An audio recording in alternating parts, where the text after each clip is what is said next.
Welcome to episode 5 of Creature Comforts, a spin-off series of the Straight Chilling Podcast. On this show, we love to explore the fringes of horror and all things horror adjacent. I'm your host, Soju, and today we are going to be reviewing a film from 2022 called Everything, Everywhere, All at Once. This was a big hit last year. It really kind of came out of nowhere, impressed a lot of people, and on your initial watch, you might think that this has absolutely nothing to do with horror. It is a very comedic film, a lot of action, a very endearing story about a family. But on a rewatch, I found some really dark themes under the surface. But themes that I feel like are really well developed and expertly weaved into this kind of endearing story, and things that I think are worth exploring from the perspective of horror or horror-adjacent properties. But before we get too far into it, let's go ahead and meet our guest for this week. And our guest for this evening is the host of the TWIMB Podcast and the official photographer of the Straight Chilling Podcast. Welcome, Kory. How are you? Doing well, Juice. How are you, man? I'm doing good. Thank you so much for joining me tonight, Kory. Before we get too far into it, why don't you go ahead and tell everyone what it is that you do, where they can find you. Okay, so my podcast, The World is My Burrito, aka TWIMB. You can find it anywhere you look for podcasts, any podcatcher. The website is twimby.com, which just takes you straight to my podcast. But I like to cover, it really is more of a personal project. So a lot of it is just covering things that I really enjoy, or things that I'm interested in. And I like to do deep dives into the history, a lot of times trying to find the answer to why something existed. What was the inspiration behind it? Because for me, what's always more interesting than the content is why someone chose to make that content. Yeah. That's what I like to do on my podcast. And it is nice to get the recognition I deserve for being the official Straight Chillin' photographer. Absolutely, it took me 5 dude. years to get there. Yeah, I was putting together the Straight Chilling documentary this year. I realized like 90% of the footage I'm using is all from Kory.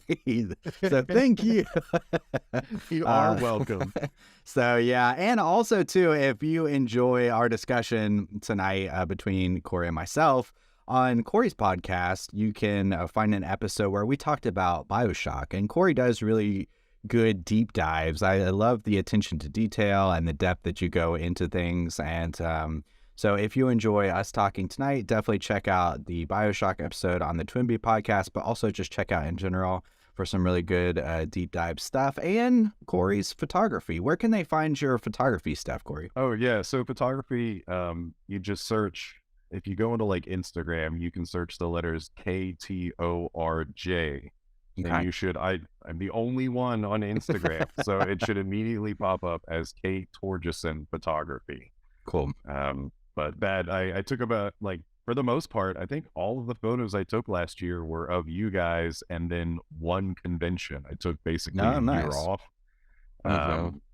And so this year I'm getting back into it and hoping to incorporate some new skills that I've been learning over the holidays. So we'll see how that goes. Good. Yeah, you did our live show from this past year, 2 of our live shows from this past year. And then also you do a lot of stuff like with Gam and Jags with the video game cosplayers and stuff like that. Yeah. So really great work. And so, yeah, check Kory's photography out. Check out Kory's podcast. He's my inspiration. All the things like I enjoy do, Kory does them, but like a little bit better. So I'm always like, hell yeah, Kory.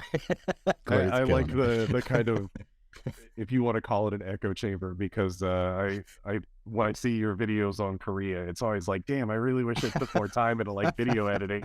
Like, you do all this great shit with a phone, and like I can't even figure it out with the DSLR. Yeah, so well, that's perfect. Just feeding back on each other then. So, all right, well, Kory, tonight we are going to be talking about Everything, Everywhere, All at Once. This came out in 2022, starring Michelle Yeoh, Stephanie Hsu, Ki Hee Kwan, Jamie Lee Curtis, directed by the Daniels. This has recently, as we're recording this, has gotten nominated for like a ton of Oscars. I think it was like 11 Oscars or something like that. I didn't even know what all it got. I was Yeah. mostly waiting for like what the actors got. Yeah, like across the board, like between the actors and like the film and everything, I think I saw a post that was like around 11. So this was a big surprise for everyone last year. It's kind of, I'm glad it's getting the recognition I think it deserves. A very wild film, pretty original. And so, yeah, we're going to talk about it and maybe some of its darker elements this week. I got to be honest. So I asked Kory to do this back in December when we were hanging out and he was taking the photos of the live show and stuff, and I had not seen the film yet. And so while I'm trying to kick off this show of like, yeah, horror adjacent and the fringes of horror, I'm like recommending this movie I've never even seen. And then I watched it, I was like, oh, I gotta make this work. So. Yeah, you gotta work hard. Because it was one of those that you brought that up. Yeah. You know, like the horror adjacent, and it's in my mind, I'm like, I have to work really hard for this one. Well, I think we can do it, Kory. I think we can. I think so. Yeah, before we get too far into that aspect, just as a general blanket, would you recommend people check this movie out? Absolutely. If you like comedies, I would recommend it. If you like kung fu movies, I would recommend it. But you particularly have to like something that is it's more of a Jackie Chan film than any Jackie Chan film you've ever seen. It's like a Jackie Chan film, you know, over 9,000. Yeah. But it has some great messages. So I absolutely would say that, you know, anyone should check this out. I feel like everyone will find something. They may not see I can guarantee you not everyone is going to find the same message either. Because I've already had that discussion with people, you know, finding different things. Yeah, absolutely. So yeah, definitely recommend, because the movie that you see will be different than the movie that I saw, possibly. Yeah, and even between viewings. So the different times I've seen this movie, now one, I was like really trying to hone in on some of the darker stuff, but I came away with kind of two different ideas of what this movie was intended to be and what its message was, and some of the elements that were included. So I would like to absolutely echo Kory's sentiment here and say everyone should check this out. I think this is a film that's very accessible and yet like wild at the same time. You wouldn't think it would be so accessible if you just looked at it on paper, but it absolutely is. I think this can be good for families. I think it could be good for horror fans, film fans, non-film fans, everybody. I think everybody can get something out of this film. So absolutely. I think it is getting the praise it deserves. So with that, before we get into the deep discussion, let me go ahead and drop that spoiler warning. Spoiler warning.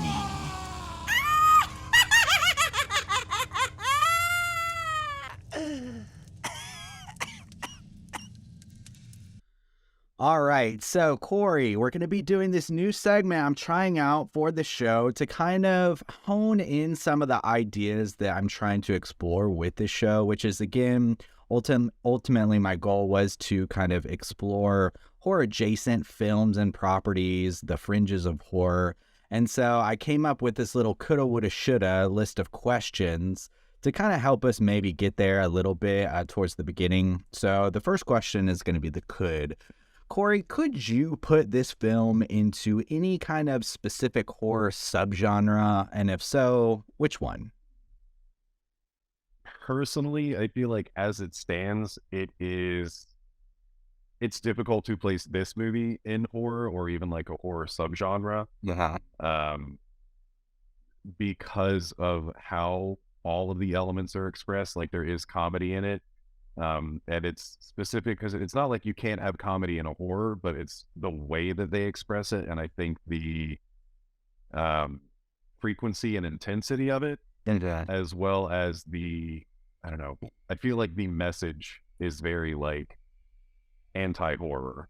Like it goes, and it is the message is very prevalent. Like they do a great job of shoving it into your face over and over again. So I think as it stands, I don't think it could be listed as the horror subgenre. What about you?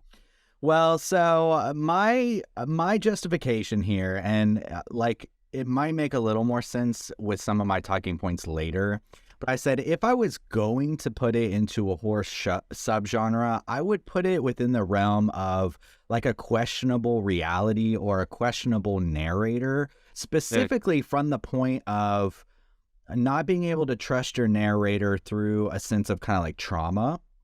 And so some of the films that I mentioned that kind of fit that is like The Babadook, Black Swan, The Lighthouse, where what you see is not really what you get, and you really got to kind of deep dive into the reality, like in between the lines, read in between the lines to see what actually is going on here in this film. And so that's kind of like the closest I could, and it really was more prevalent to me my second time around when I was like focusing on those darker aspects that this film has. So yeah, that's kind of where I would put it if I could. I was having a hard time putting it anywhere else. There are some action horror films that I, you know, from an action standpoint, there's like Upgrade or things like Underworld or something like that, but I think more from the themes, it fits more within the realm of like a questionable reality,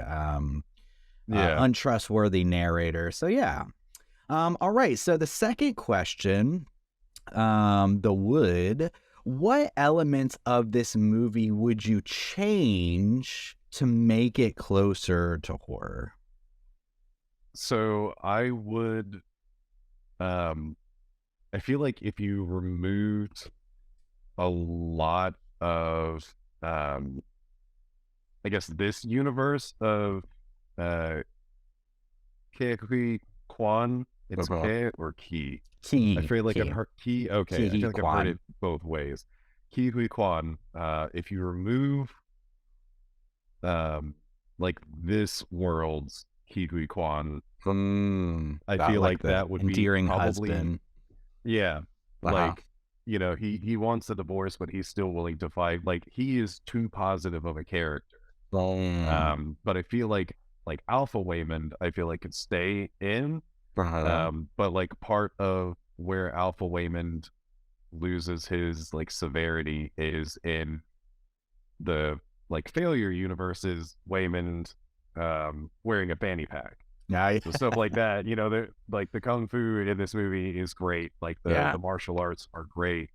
But the way in which they use the world around them, it's like, it's too much of a visual gag. It's like spot on with modern, I guess, like Three Stooges. There is a lot of this movie that I think has horror elements, the framing of a lot of things, the color of a lot of things. And I can even see, even in instances where they have wonderment, like there's something going on where there's like multicolored LEDs that are circling people's faces. And in those moments, it's like, this is cool, but that's a very horror thing as well, where like it's very confusing as to what's happening. Also, I think completely removing hot dog fingers. Yeah, because there's so much in here, like the husband that, you know, they're not the husband, the old dude in the laundromat who says that she smells like his wife. It's really creepy, and they use that as something to like sort of ease his pain. You know, the message at the end is like she's kind of easing every pain and help come to terms with themselves. And like, that's a very powerful message. I think if you remove a lot of that message, then you do get a very good horror film.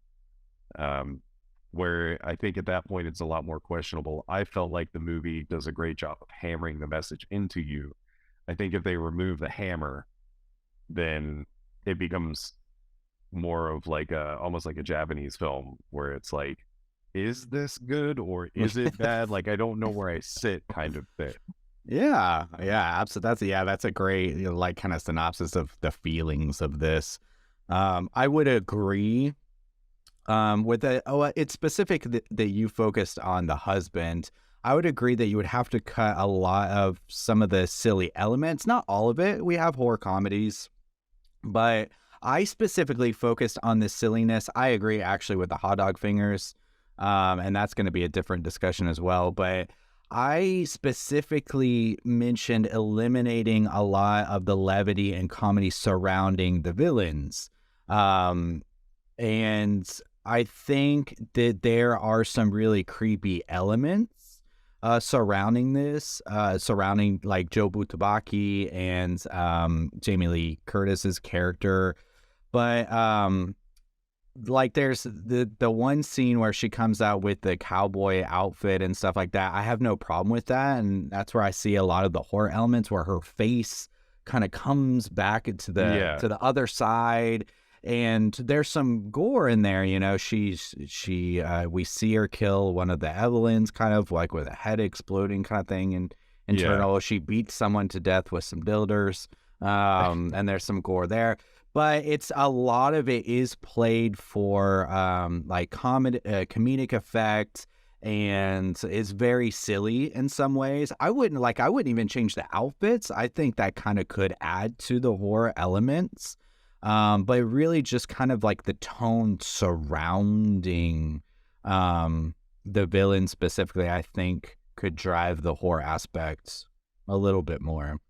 But, and a lot of it, I think it is like the props. Like if you remove, you know, the dildos and the butt plugs and, you know, a lot of that stuff, I think you do have something that is very heavily...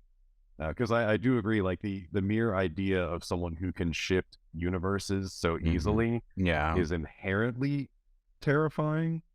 Because I was talking with one of my friends, and one of the like oddly impactful things was in that same scene where she's coming out wearing the cowboy outfit, and she turned a guy into confetti.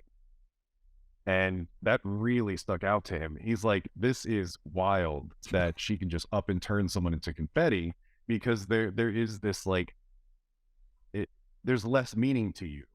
Like you're not even a person, you're just confetti.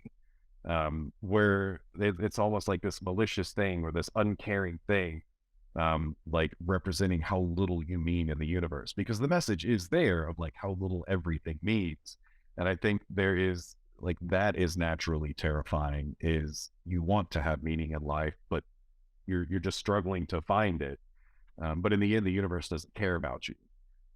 So then you have this character that flips through universes, the ability, even like the weird fashion stuff. I think that is a good horror element, because that's the element of like, what the fuck is happening right now?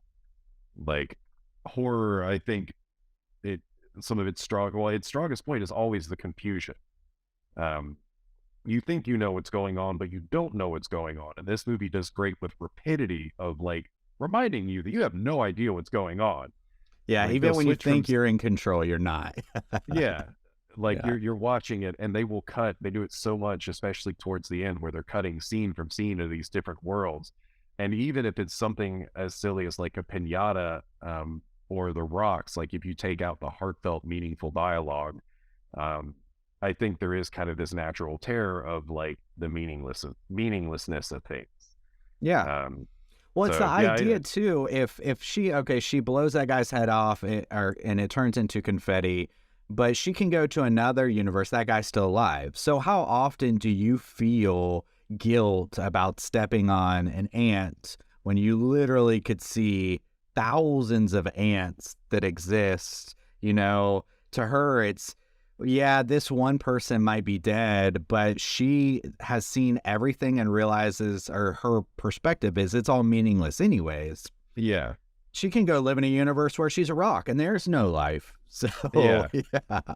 That there is this odd, like if they put more time into, well, it's hard to say that because Jobu is like very well developed. I think if you take focus out of some things, and you hone in more on the focus of Jobu, I feel like the easiest way to turn this further away from comedy is if they put more focus on Jobu, not just her motivations, because the the moment when they describe, because it's James Hong describes what happened, when he is like, yeah, you pushed your daughter to the brink and then she turned on you. Like, I feel horror film or even something that leans more towards like brutal action film, it would be, that is the moment when you start honing in on focusing on what happened. We see like a quick scene, which I think there is like horror in that moment, but then it's like, let's get back to the story of, what's currently happening. Maybe if Evelyn had killed, her daughter in that moment, they, because James Hong's character who did fuck up his own daughter, is trying to convince his daughter to fuck up her own life. Like, he screwed up his life. So in that moment, I think that would be great as well, because like Jobu could still come back, which I think they even mention. It's just there's less of a tether to that universe now. She'd have to find another way in or something like that. So I think if you like focus on that, focus more on Jobu's backstory, because they just use it as a motivator. That's all it is. Like, this is the why. Let's keep going. Like, let's move along. But if you focus on the why, well, and they do use it to build some tension at the beginning when you yourself don't know what's going on. He says to her, "I've seen you die 1,000 different ways, and every single time you were murdered." So we know that thousands of times Evelyn has been murdered by her daughter, and he has witnessed it. So there is a sense of dread there. There is a, murder going on. But you're right. We don't really get a lot of it. A little bit. So I think it's there. There's a kind of foundation there. But I definitely think there's an argument to be made. It's just not focused on. Sure. Good. And one more before we get into let loose on everything of this film. Let me see. If someone enjoyed this film, what horror film should they check out? Would you recommend to them? Not living up to your potential. Let's see. So you did mention the Babadook, which is like that, like immediately after watching it, it was like one of my favorite horror films, because it is, at least the way I perceive it, it is a metaphor for dealing with depression.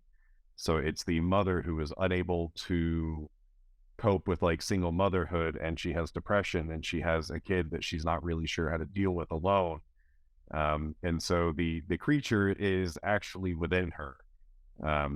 It's not an external threat. It's her externalizing her like internal worries, and kind of othering herself. But I think it's great in that aspect, because she's not living up to what she thinks she should be. So she delves further into the wrong side. Like, she goes down the wrong path. And yeah, I think if you want something that keeps more towards the like sadness and kind of meaninglessness of everything, and I've been mentioning it to a lot of people lately, but the Japanese film Battle Royale. That's a great film. It's dystopic.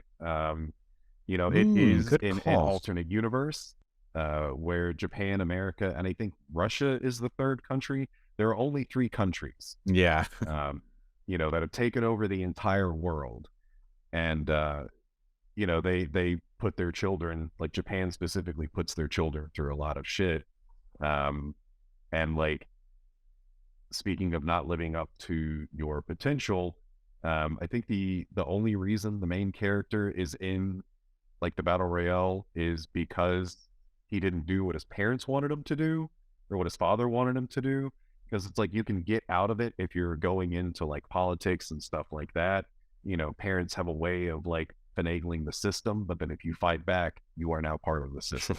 Well, that's interesting too, because both those movies, so the Babadook, I feel like really represents the idea of the trauma, but it's more, like you said, following the mother's perspective. And then that one is definitely more of the child not living up to the potential perspective, which are the two main perspectives of this film. So you kind of covered both in that way. Yeah, Battle Royale is a good recommendation. That's and it's got some of the silliness in that too, where it's kind of over the top.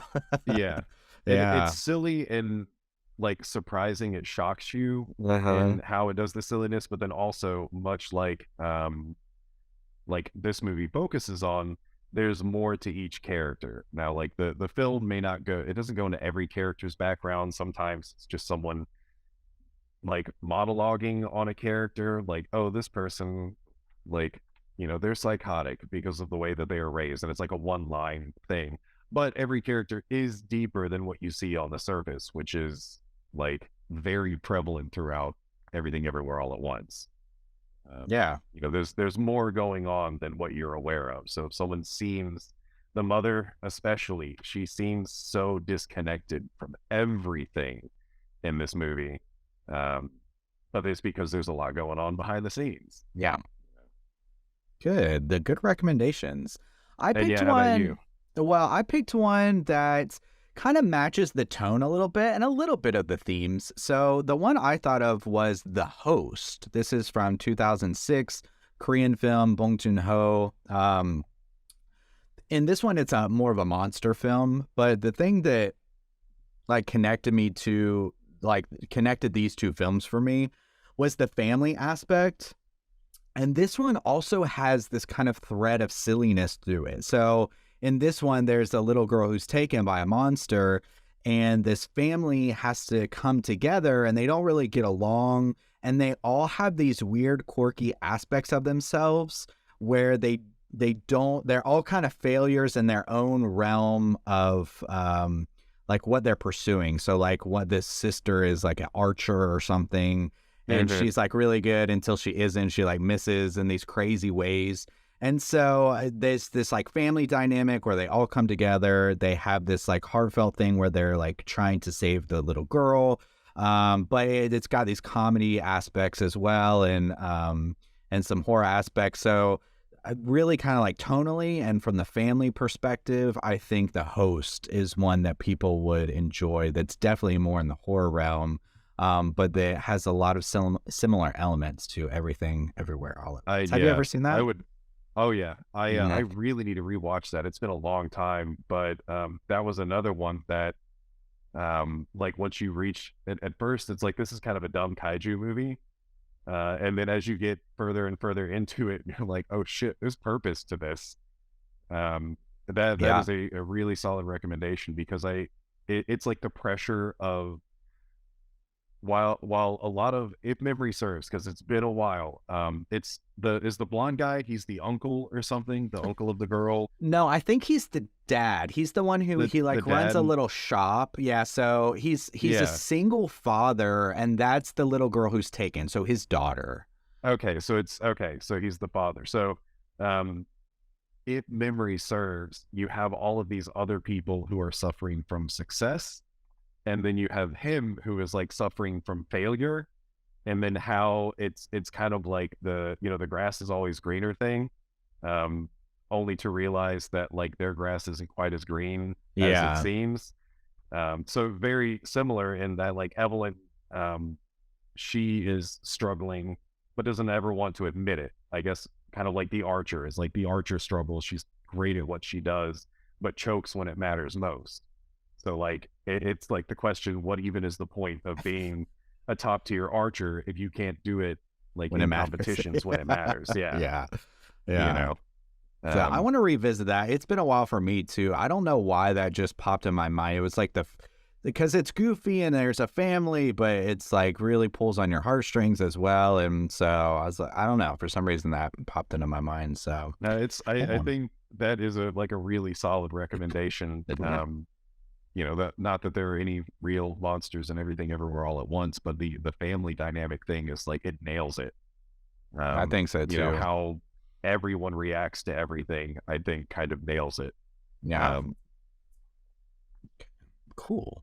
So that was our kind of real focus on the horror. Now, I do have some more kind of Well, now getting into more of just the general themes of this, but still, I'm going to kind of approach it from a darker way still, and I don't want to force it or anything, but I wanted to start with this kind of point that I walked away with on the second viewing, because on the first viewing, I left thinking, that was a very heartfelt kind of film, really makes you appreciate like what you have and stuff like that. But on the second watch, I was like, there's some darker stuff going on here. And so I wanted to start with this idea and see what you think. But I wrote this little statement. The way I see this film is like a comedian with depression.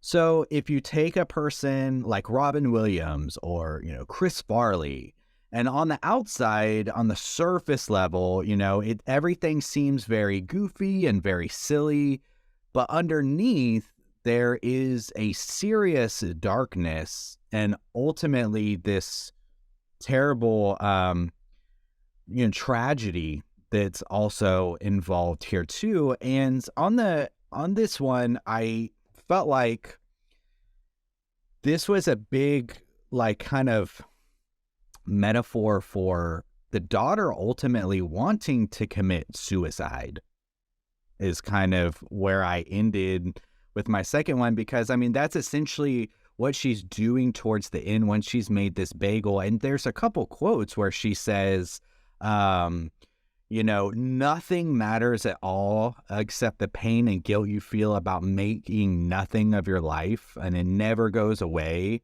And she's like telling her mother in a couple different realities, like, you don't have to come with me, but let me go. Like, she's trying to walk into the black hole. She's trying to like get away from her mother. And like in that reality, she just wants peace. So she says like, I just want the pain to stop. I just want to be at peace. She just wants to destroy herself to make the pain of her existing in so many different realities go away. So to me, that was like, man, this metaphor for I feel pain all the time. I just want it to stop. She's trying to commit suicide, essentially. So I can definitely see that viewpoint, and I think like for those who've seen the movie, it bears separating the oh my god, what is her name again? Jobu Tabaki and Joy. Joy, there we go. Like ironic name. Yeah. But I can see it, and we have like the main universe, and then there's the universe where they celebrate the Lunar New Year or the grandpa's birthday. I forget what the celebration was.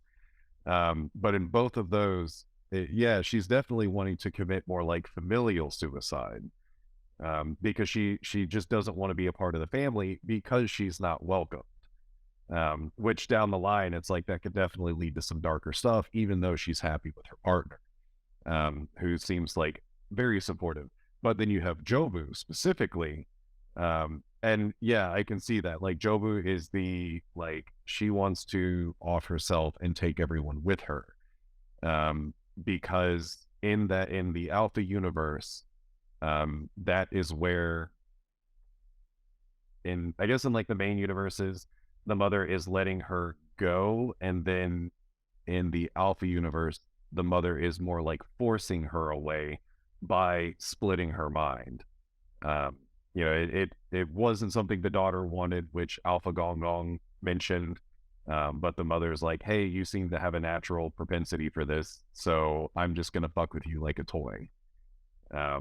Which is interesting because like in that universe, it's the only one where like the mother was pushing the daughter away by being more involved with the daughter. It's the holding on so tightly and like that you're choking someone. So yeah, like Jobu, I think the character Jobu specifically is the one that it's like, I want to commit suicide and take the world with me. And then I think the joys, the two different joys that we see are more like familial suicide. That it's like, fuck grandfather because like who gives a shit if he's racist? Fuck you because you're living like the mother is using him as a shield to justify her own decisions, which they straight up say that it's like, you can live your own life, like you can be your own person. But she chooses not to. So yeah, it's like she just wants to leave the family. But again, like to your point, I think that is one of those that it's like, what is the next step then? Like if you no longer have your support group, you know, what comes after that? Even if you have a wonderful partner. Well, and I think that's the brilliance of this movie, to have these different characters representing different things that ultimately show what's underneath the main storyline, the real characters. You know, these Jobu Tabaki can speak in these ways and do these things that ultimately reveal like what's going on inside the actual character of Joy. And in that way, you know, it's really very tragic, because towards the end, I think maybe when they're rocks, there's this moment where she says, she's talking to her mom, and she was saying, I was hoping you would see something I didn't, that you would convince me there was another way. So essentially, like in that way, she's kind of like seeking her mother's guidance and enduring this pain long enough to prolong this tragedy, but ultimately, like, can't avoid it. You know, like, I thought you were going to tell me a better way to live life, to not feel this pain, to not experience this, but you don't even have the answer. And so I'm just going to destroy myself. One of the fun things in the movie that I've noticed more on second viewing is it seems like in every universe, every character turns out the same way. So like the mother doesn't want to see her own faults. The father is truly like anti-nihilistic. You know, he's always a positive thinker. Now is you know, character traits may be slightly different, or the way that they present things may be slightly different, but they are still the same person. Yeah. So in that line, when she's like, you know, I was hoping you see something that I didn't, it's like, did she travel to all of these universes, and were all of the Evelyns the exact same uncaring, like detached person? Like the family is so important that family isn't important at all. You know, it's only like for the mom, it's like my perspective of what family is the only version of family that matters. So yeah, it, you know, hoping you would see something that I didn't, like Evelyn, which they do state is only Jobu Tabaki is only ever searching for her mother. She just wants to be accepted in some universe. But in all universes, it's the same person who's there. So she just gets like angrier and madder, and like the mother never seems to learn in any of these universes what's important. So yeah, it is like an interesting sort of thought thing that it's like, in infinite universes, are you still the same person regardless of the decisions you've made? Well, and I think that's one of the most prominent like themes of this film, is the idea of this generational trauma and what it ultimately kind of leads to, where for Joy, like it says, using the character of Jobu Tabaki, it seems like the idea of like potential suicide to kind of escape this. And it is, because ultimately what we find out is she just wants to be understood and related to. She's seeking her mother's guidance ultimately, you know, with that line. And it's just, we see that in Joy as well, you know, especially the opening scenes of this, where their relationship is so stressful.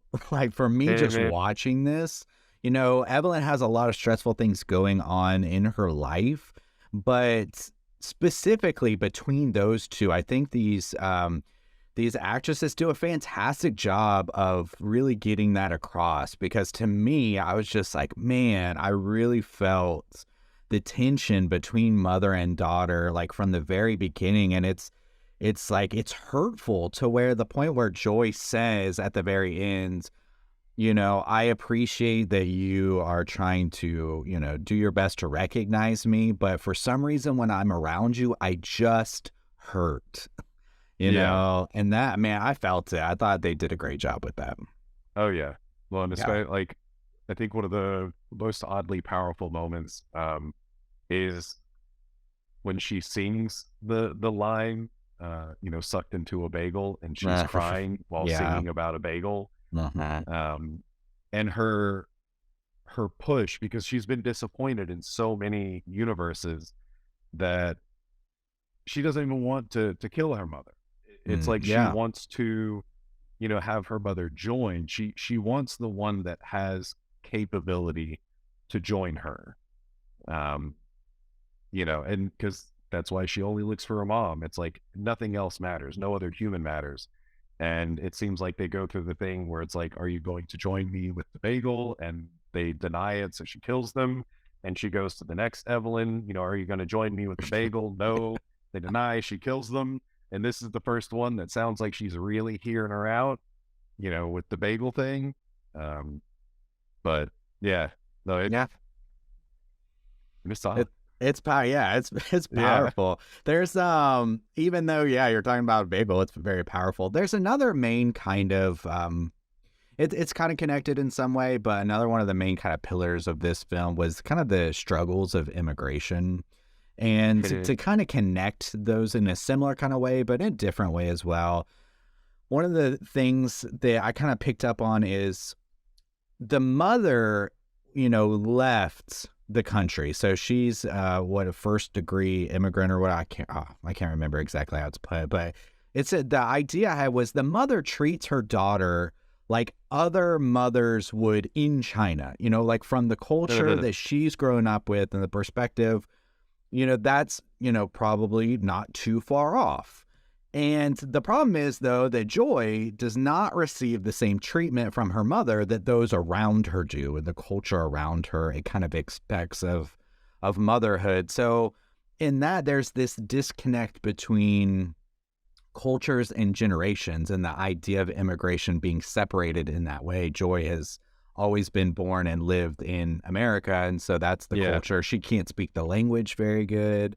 And I think that's a very powerful thing that's not as focused on, but that, kind of leads further and further to her type of depression and not feeling like she belongs and this disconnect for her. What did you think about that and those elements?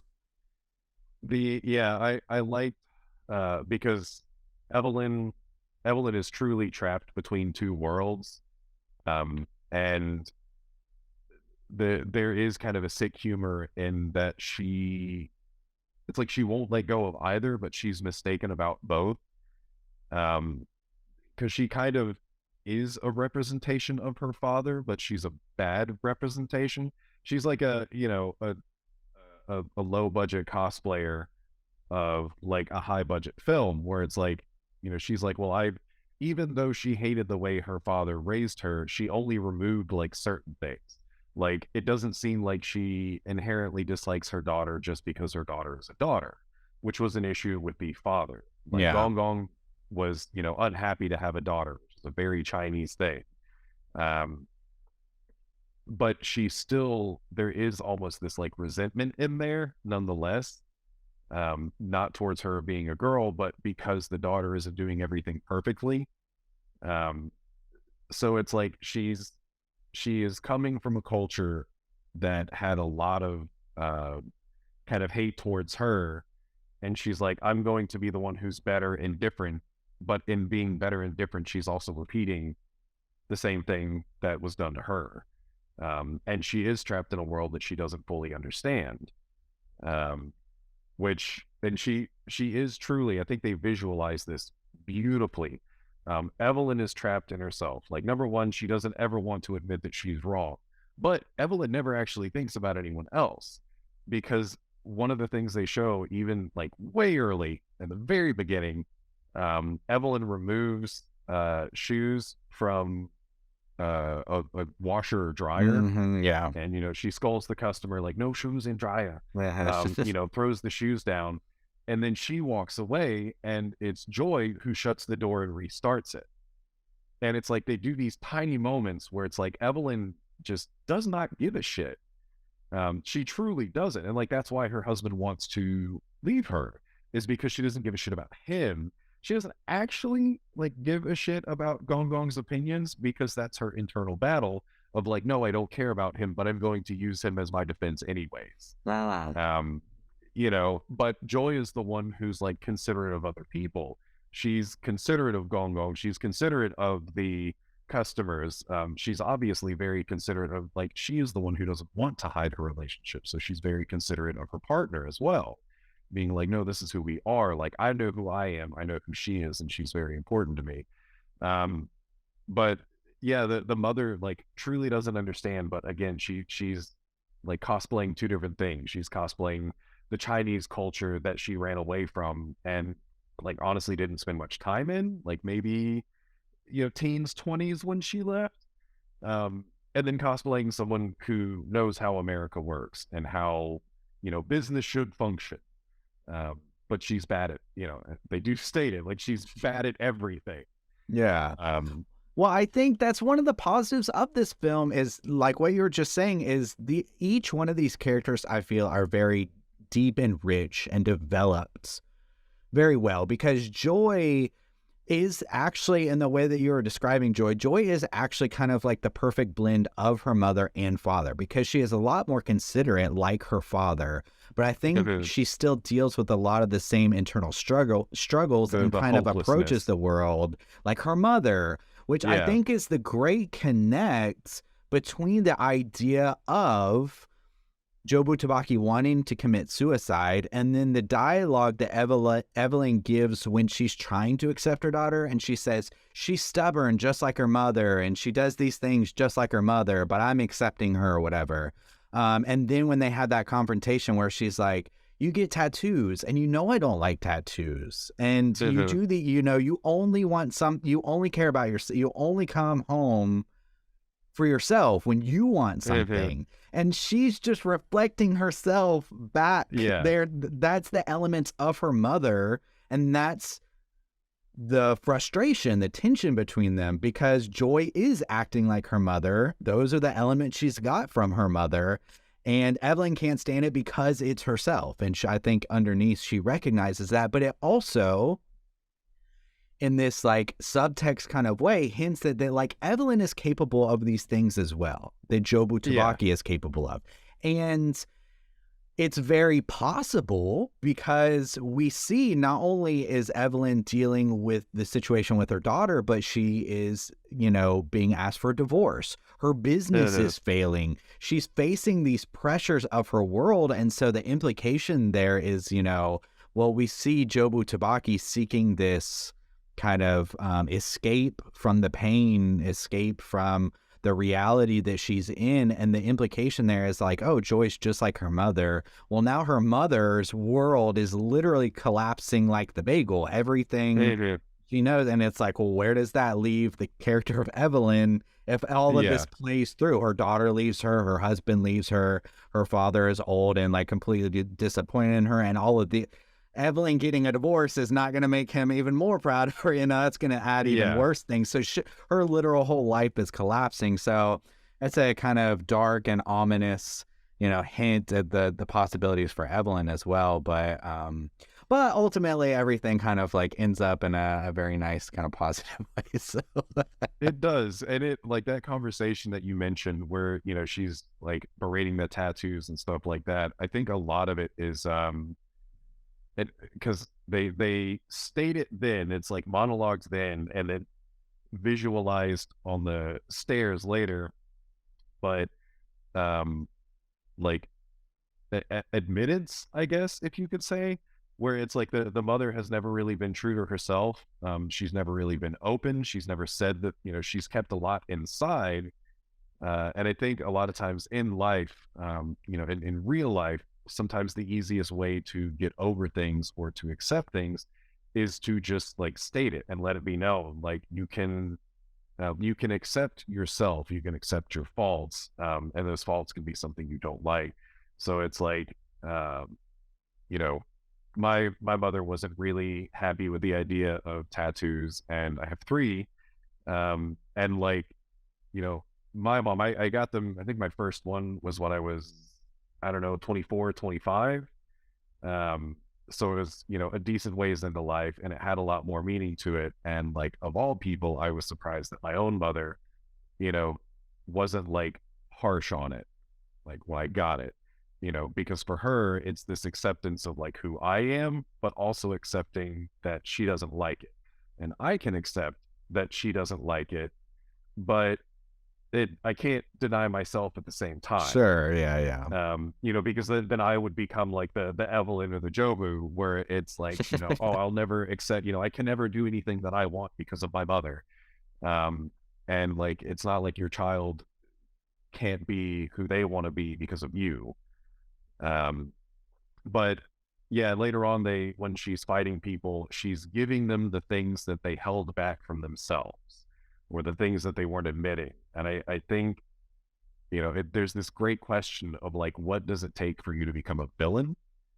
And the old guy, like the creepy old dude, oh no, it wasn't him. His was the perfume. We always knew what he wanted. The memory of his wife. But there's one guy that she just like, there's like chiropractor stuff on his neck to like realign his neck. And it's like, how many people on the simplest of level, let's just leave the deep thought behind. How many people are hateful because of physical pain that they're in, that they refuse to admit? Yeah. Like, what does it take for you to be villain?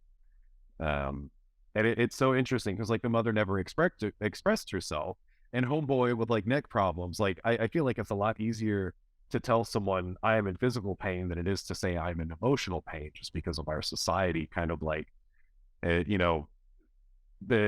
is this, like, that's the snowflake thing to do, is to admit that you are in emotional pain. A weakness, to show it is a weakness, where, and it's like, oh, like that's the only way that you can overcome these things and accept is to say it, just like say it out loud.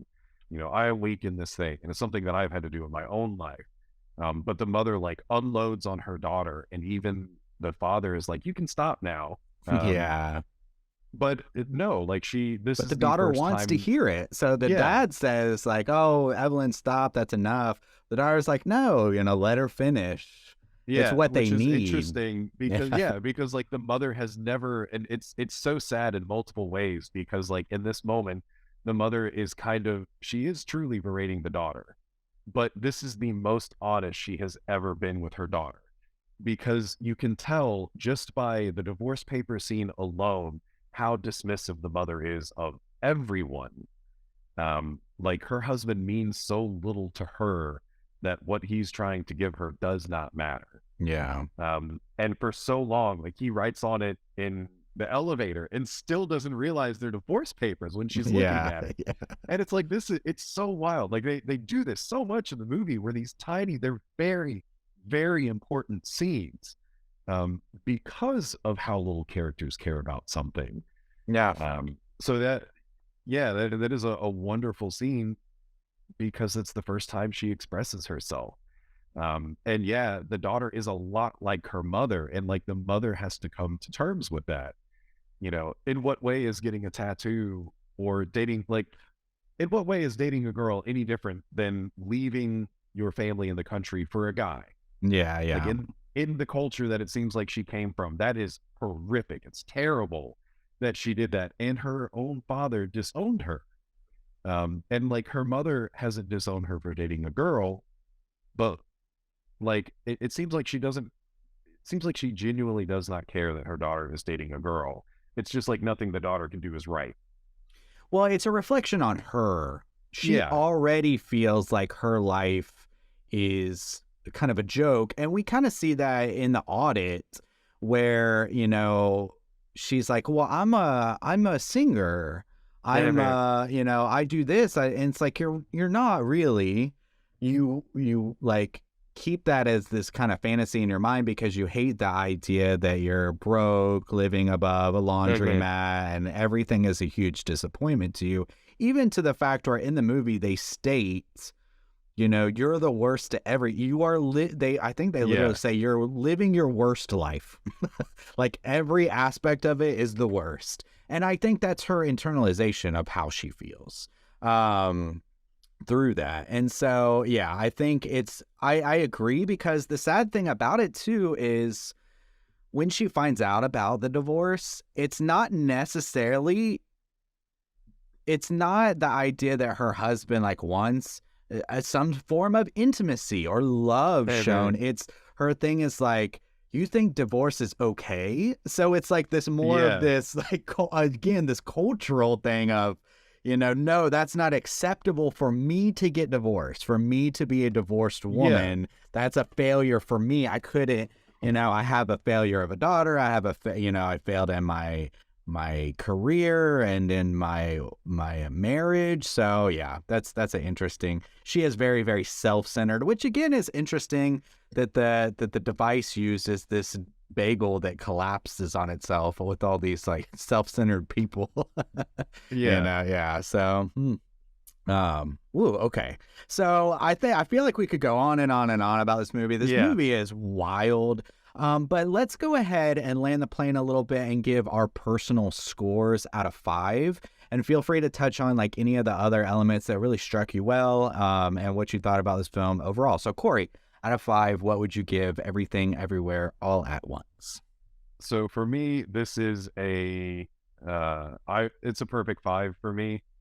The way that everything is presented, what is it? I was watching some different reviews. I was watching like other people's opinions on it, as well as like actual facts from the directors and stuff, interviews with people, and Red Letter Media.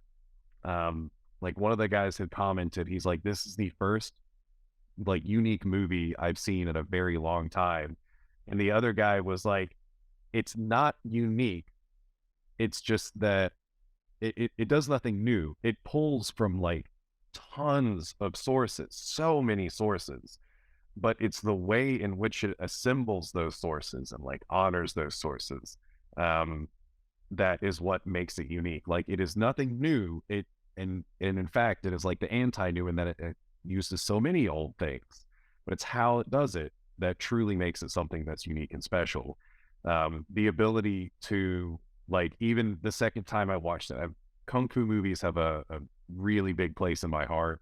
I grew up watching a lot of stuff like Jackie Chan, Jet Li, Chow Yun Fat, like, you name it. We went to the library, we'd find all these terrible movies that only recently have been re-released on something other than VHS.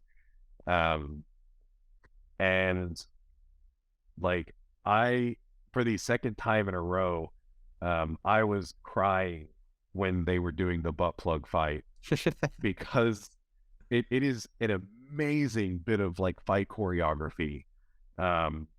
So it's like, it's like pulling on those Kung Fu heartstrings that it's like, when was the last good Kung Fu movie we had? Like Shang-Chi was a huge letdown for me. So it's like, oh my God. And then it's the comedy that it's like, these people with butt plugs are doing better in Kung Fu than like anything that I've seen in a long time.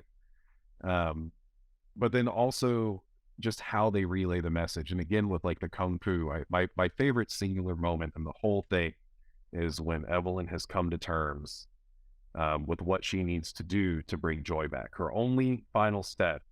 And like, it makes me emotional just to think about it.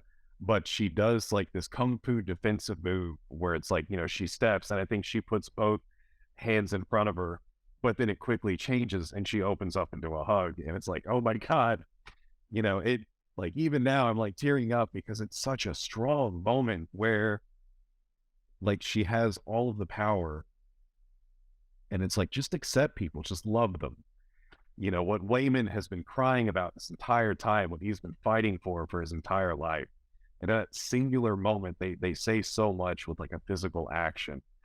And it's a movie where there's a butt plug like, and she kills a dude with suction dildos. So there's so much in it. It references a lot of films that I do like Softly. Some of them are harder, like 2001: A Space Odyssey. Mm-hmm. It's so wildly stupid. The Rock thing, like, my buddy Vigo is like, I never thought in my wildest dreams that I would ever cry at rocks. And he said the Rock scene had me tearing up like a bitch. So I'd say it's a perfect 5 in the way that it can do so many silly things, and yet somehow, like personally, I don't feel that it truly loses what it's trying to do. It's just finding unique ways to convey something, whether you pick it up or not. So someone will find interest in it and someone might not, but I think everyone is going to take something away. And I think that's real hard to do. Like, for the most part, almost everyone in the universe will find something in this movie that relates to them. Yeah, I think so. I agree. Good. So 5 out of 5 from Kory. Yeah. I'm going to echo that as well. I think this is a 5 out of 5 film. Probably my number one film from 2022. I do think there is, that's the thing, and that's a good point that you mentioned. It's not so unique, and yet it is. What this reminded me, I made this note, it reminds me of a mix between The Matrix and The Mask. And that's a wild, wonderful blend of things. One thing, since I've been giving a lot of praise, I really like let me give us more praise. I really like the scene we kind of mentioned a little bit where they go through all of these different styles, where at one point they're drawing, and I love how they kind of use the gore in that too, because at one point somebody gets like cut open, and instead of like blood, it goes as this like drawing, and then they become piñatas, where the candy's just bursting out of them. That whole scene was really amazing. It's some great choreography between the fights and also just cinematography wise, and just even conceiving that is brilliant. And I really like that kind of stuff. And I thought the messages were really powerful. I also too got very teary, mostly towards several elements. I think it's very easy to get emotional through a lot of these aspects, one, when they're in the universe where they're both very, very successful. And he said, in another life, I would have loved to, live in a failing laundromat and doing taxes with you or whatever. Yeah. That was a very powerful scene. A lot of emotional stuff here between all the different family members and accepting each other and stuff like that. There's some, so I'm already giving it a 5, but some nitpicks that I had. So we talked before, I honestly feel like the hot dog scene, or the hot dog storyline, hot dog hands, and the raccoon storyline where could be cut completely, and it almost pushes it to the borderline of too silly for me, because you already have a lot of lighthearted elements going on, and I really don't feel like those two storylines added enough to kind of be justified to be included. I feel like you could easily cut them and the movie would be just as powerful, just as good. Like, I don't feel like there's any information that's given there, and they're like really very silly to me. I wasn't crazy about those. Yeah. I know and since I mentioned them earlier, but Red Letter Media, they had also mentioned like that was their specifically the hot dog fingers, not so much the raccoonie, but in hot dog fingers, they said that that was like their probably biggest shortcoming, because they're like, it's a great fucking movie, but like that was weird. And what I pull from that, especially the second time, because I kind of knew what I was going to watch, is that in every universe, even the most absurd of universes, Evelyn is unhappy and it's her own fault. Yeah, that's a good point. Yeah, no matter how far away you get from the center spot, it's still... they do the whole, she's off the grid. Yeah. Like, she's not in... And like, it's so weird that like they have this ability to tap into every universe. And yet Hot Dog Fingers is a non-existent universe. But you also... It's like... You get a weird depth of Jamie Lee Curtis's character, Deirdre. And I also think it's weird that in both universes, both of her partners love, I think that's The King and I still haven't looked it up, But I think that's what they're supposed to be. But either way, they love the same thing. And Yeah, it's like, that's it is so interesting. funny that even in the most absurd of universes, where she doesn't end up with, because technically in every universe every universe that we see, it seems like she ends up with Wayman in some way or another. Now she's not married to or dating Wayman in the successful universe, the Kung Fu universe, but they still know of each other. Like, they cross paths eventually. But in Hot Dog Finger World, where Wayman doesn't exist, her partner conveniently just seems to be this loving person who loves the same stupid stuff. Yeah. So it's like it kind of hammers in truly that, like, she is kind of a shit person. Like, she becomes the hero of the tale, but she does not start as the hero of the tale. She is the one who caused all of these problems. She is the one who caused the struggle in Hot Dog Finger relationship. And again, finding purpose in absurdity. Because even when Jamie Lee Curtis she's playing the piano with her feet, like this, somber melody. And it's like Evelyn is trying to find the love for this person. The person is still there. She was always there. And Evelyn is just struggling to find it. She can't find her own concern for her partner. So I get it, because that verges on, especially when they're like eating fingers in the movie and it's like, ketchup and cheese and stuff coming out. But for me, like, I'm a big sucker for like 2001: A Space Odyssey. So when they explain it away, it's like, holy shit, like, what a unique decision to make, what a unique film to tap into. Like, nobody needed to know the origin of Hot Dog Finger World. Yeah, the little battle between the one with the hot dog mix. Who Yeah. really cares? What does it matter? But it's an interesting reference. It's jarring. I'll definitely admit that. But like, if it's already a film of references, like, why not go ham? Yeah. Um, And they didn't really seem to, and I do respect that aspect. It might not, vibe with me as much, but I certainly respect it, because it's not an easy decision to make. I mean, it's a wild idea. I'm not like super crazy about overly silly things in general. But like the conceit for them to say, this is what we're going to do, is bold. And I respect that aspect of it. So good on them. Yeah.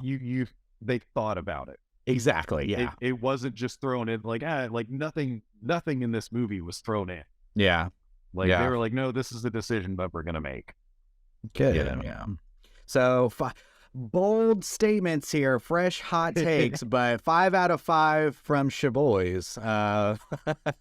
Well, we've been, super serious. Let's kick back a little bit and play a little Rotten Tomatoes game.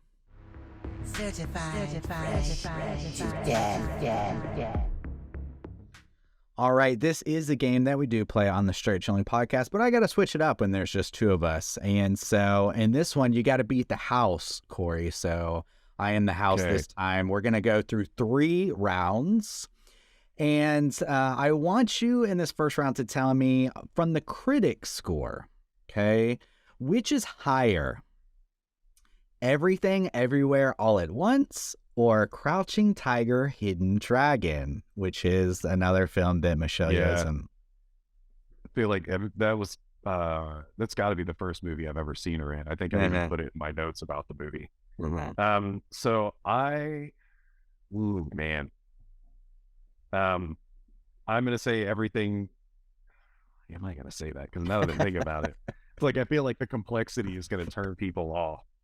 You know what? I'll say Crouching Tiger, Hidden Dragon is higher. Yeah, it's higher. Okay. We'll go to the next one. I can't reveal yet until we go through all 3 rounds. Round 2, which one is higher on the critic score? Everything Everywhere All at Once, or The Goonies? I feel like Everything Everywhere All at Once would be higher. Okay. Yeah. And round number 3, which one is higher? Everything Everywhere All at Once or the original Halloween? Oh, man. Well, yeah, no, we are talking about horror.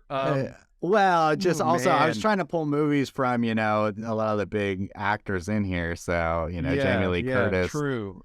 So ooh, man. I know. I would still say Everything Everywhere All at Once because I feel like critics would respect it, but not necessarily like the original Halloween. I feel like that, knowing the minuscule horror community I do, Halloween holds a special place in the viewer's heart. Yeah. Okay. Well, let's see how you did, Kory, in all 3 rounds. So round 1, Everything Everywhere All at Once, this is going to be true, for all 3 rounds, is a 95%. Okay, 95 on the critic score, quite high. Certified fresh for sure. So you said you thought Crouching Tiger was higher, though, higher than 95%. Crouching Tiger, Hidden Dragon is 97%. You got it. Ring a ding. There you go. All right. So round 1, you nailed it. All right. Round 2, again, everything is 95%. The Goonies. You said you thought Everything Everywhere All at Once was higher. You are correct again. Goonies, 76%. Yeah. Nice. Yeah. And then finally, let's see if you swept the board, though, Kory. Oh, boy. Everything, of course, 95%. Halloween is 96%. You missed that one, which is wild. I was kind of surprised by that one. I know. Yeah. I know. Yeah. I tried. That's why I was so pleased when I was picking these movies. I was like, they're so close. It's 1 point. Yeah. So that's the only one you missed. So you did not sweep the board, but you did beat the house. Kory, would you like any types of victory chants this week? Oh, man. Let's see. I need to start prepping people for that. Yeah, I know. That question needs to be asked first. Do you want to skeet? Do you want to yeet? Do you want something else? Rigatoni? What you Well, I guess in lieu of so I don't know if you know this little tidbit, but I guess people should turn down for what, because that is the music video that both of these directors directed. Yeah, they directed Turn Down for What, and that's a wild video. It is. When I read that, I was like, holy shit, it shows. Oh shit! All right, the elements are in there, so. Y'all turn down for what? Turn down for what? That is Kory's victory chant. All right. We do have one more important segment we got to get through, and that is our Cooter of the Week. Straight chillin'. Cooter of the Week.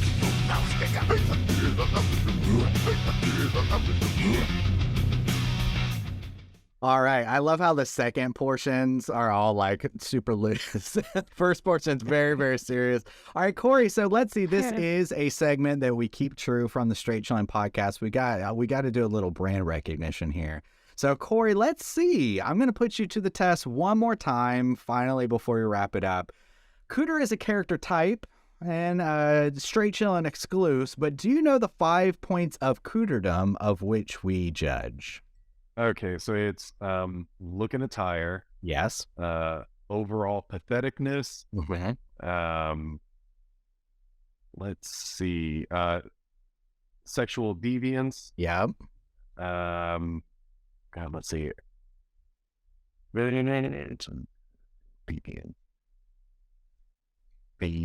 Oh my God, I can't think of the other two. I've only listened to basically every episode of the podcast. It's okay. So I'll give you one. Manipulation. Right. Manipulation. And then... starts with that. So, S and an A, kind of. S and an A, kind of. So look at attire, patheticness, manipulation, sexual deviance, but... nah, I can't. Smug arrogance. Smug arrogance. Yeah. Right. Okay. Smug arrogance. So this is a character type that, not a positive character type. Typically in horror, it's the character you kind of want the killer to get a hold of and kill them. It's the one moment where you're kind of cheering for the killer in the horror films. But Kory, do you think that there is any cooter within Everything Everywhere All at Once? I feel like a lot of characters hit some of these points, but do they hit high enough? Do they hit at least 3? So I think with as minimal as the role is, I think Alpha Gong Gong specifically, he's manipulative because, I mean, he came from a world where like everything's screwed up and he's trying to get Evelyn to ruin her own universe, which is very manipulative. Okay. He's willing to kill his own daughter and son-in-law. And So yeah, smug I feel like arrogance. that's kind of smug arrogance because he feels like she owes it to him, even though she's never met him before in her life. Yeah. I think there's a patheticness to like, even though he has a mech chair, he would rather other people do the dirty work for him. So he brings in a small army, you know, the Alpha Squad, which is kind of pathetic. That it's like he has all these moments, and for some reason, Evelyn has to make the decision. Evelyn has to stab Joy. These other people have to fight Joy, but it's like, why don't you do it? Like, you've got a mech chair with a coffee maker behind you. Like, I don't know why you can't just at least pour burning coffee on someone. You can do anything. Look at attire, maybe not so hard, because, you know, he's an old dude that dresses like an old dude. Yeah. Like, he just has no fucks left to give. Yeah. Yeah. So that one probably not so strong. Sexual deviance. Yeah, I don't think he really has that either. I feel like 3 out of 5 is probably, like, without really thinking about it, I feel like 3 out of 5 is going to be the best anyone gets. Because I feel like Jobu kind of falls there too. I think Jobu does as well. She definitely has like the kind of smug arrogance. It's out of this kind of like desperation, but it also she doesn't, like we talked about before, she doesn't give any kind of regards to anybody's like autonomy or anything. She's just like, you don't matter, and is willing to dispatch them, you know, however she pleases. So smug arrogance, I don't know, we could maybe give Look and Attire, but I like, those are some bold choices. One of my personal favorites is the one where she almost has like this kind of painting on her face. It's like right towards the end. It's almost the like weird lips. Yeah. Where, like, one lip is painted up and the other one's down, and they're both at opposite angles. It's just baller. That's some amazing costume design. Well, I didn't notice it, I don't think the first time, but at this time, it's like a yellow outfit. It's the one right before that, but her hair spells out Jobu. I did see it was like super swirly. Yeah. Yeah, it's swirly, but it spells out Jobu. And it's like, man, like the amount of time that they probably put into doing that. Yeah. So I don't know. Look at it. Somebody could argue for Look and Attire, but I think that her general, like the costume designers did a fantastic job in this film. I feel like it's difficult only because the Look and Attire is coming from different worlds. Yeah, the only that's true. Look and Attire that she has control of is the cult outfits. Yeah, and that would lead to manipulation. So she leads her own cult, you know, of worshiping this bagel that's going to destroy everything. So I feel like she hit smug arrogance, manipulation, and overall patheticness. I don't think there's really any kind of sexual deviancy going on in this movie that I remember. Unless you were to base it upon heritage, where like wanting to be with a from a perspective, I wouldn't put that. Yeah. Like in real life, but she knows that it's a thing that she's not doing it to bother them. She knows that it bothers her family. Yeah. You know, she's not weaponizing it. It just is what it is. But to me, that's a rough one to even give. I'm just saying, like, if I were to give it, okay, I know what the time is on my lights now. Okay. Testing stuff out over here. The battery instead of plugged in. Yeah. This is I'm your guinea pig. So for the light test, good. Well, so I definitely. So maybe she could hit overall patheticness, because her kind of solution to her own pain is to destroy everyone else, and I feel like that's kind of selfish. You know, like nothing is important to me, so nothing is important. Yeah. So she hits 3, the grandfather hits 3. So we got a couple cooter lights here, no biggie. Yeah. Well, all right. Well, Kory, thank you so much for joining me this week. I really enjoyed the conversation. So thank you. I thought you brought some really great recommendations and insights. I really appreciate it. One more time, please let everyone know where they can find your stuff. So you can find The World is My Burrito podcast anywhere you listen to podcasts, podcatcher you have, at TWIMB Podcast. It's uniform everywhere. You can find me on Twitter and Instagram, though I am mostly active on Twitter. If you're interested in the photo stuff, you can search KTORJ on Instagram. We're actually actively working on the site, so I'll have a new website up pretty soon. And yeah, Juice, thanks for the invite. I was pretty hyped when you showed me like the list of movies and this was on it. Yeah. And I really like the how could you turn something, because it, we did say that there are a lot of like horror elements, but it's not really it's a very, very, very light horror film, if you want to call it that. But I like the idea of like, how could you make it horror?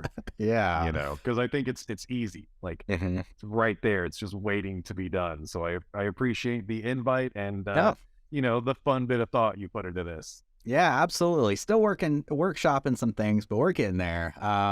Well, if you liked this episode, definitely check out our other episodes on YouTube. We are under the Straight Chilling umbrella, so there is a special playlist that is just creature comforts. Again, we are focusing on movie reviews that are horror adjacent, the fringes of horror kind of properties, and exploring the darker elements and those kinds of things. We also have a ton of other content, some video game reviews, some tier lists, mostly focused on horror. I am from, of course, the Straight Chilling Podcast, where every week we review a weekly horror movie review, do a weekly horror movie review. And so if you enjoyed this, and this is the first thing you have seen from us, definitely check that out as well. And until next time, don't forget to keep chilling.